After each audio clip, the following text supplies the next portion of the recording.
As Halima said, we were the peace building group.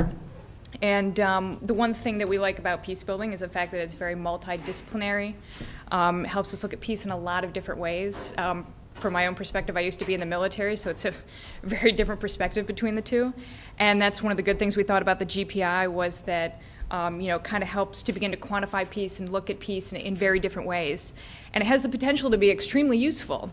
Of course, having said that, one of the things that we had some comments about was the unit of analysis being, looking at the state. And is it useful to look at, peace from the state? Well, yes and no. Yes, because you need to start from somewhere.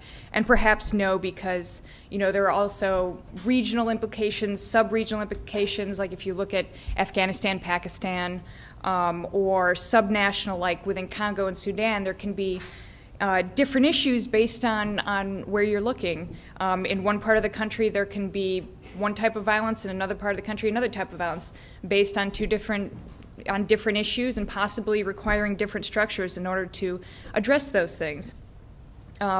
So then it led us into the discussion of kind of definitions of threats, violence, criminal behavior being different to different people.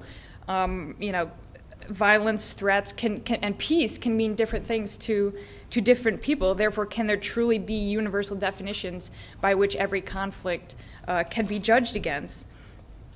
Would it be more useful to look at it from a conflict assessment perspective, where you look at not only the factors that bring about conflict, but how these factors change over time?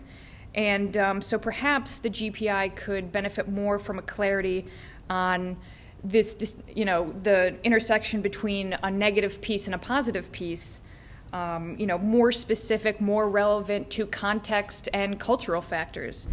And when we look at the GPI, does it inherently make assumptions based on the liberal peace model that certain ways of doing things are morally better than other ways?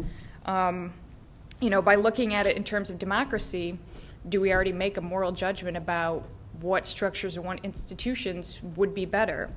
And so one of the things we looked at to perhaps improve the GPI might be to look at it from more of a participation standpoint, more of a transformative approach, so that it would be automatically context specific, because you'd make the actual process of creating the GPI the actual vehicle for change, instead of creating it and then going backwards to try to look at, well, then what can we do? And in this way, kind of more of a bottom-up approach, where you'd include different actors within the countries, grassroots, civil society, government actors, different methods of obtaining information, focus groups, surveys, and then as this is done, as people participate and learn about what issues affect them personally, they can then start to think about what structures could be created to address these issues. And so by the time you actually created the index, people would already be starting to think of how to address those issues, especially ones that address them specifically. And along with this, we kind of thought of a few indicators that might help, in addition to some of the indicators that were presented, things like natural disasters, and do these affect more regions, some regions more than others, women and minority rights, not just in terms of economics, but in terms of entrenched rights within a society, the effects that diasporas have on countries, as well as civil society participation, the prevalence of civil society, and how that leads to social capital.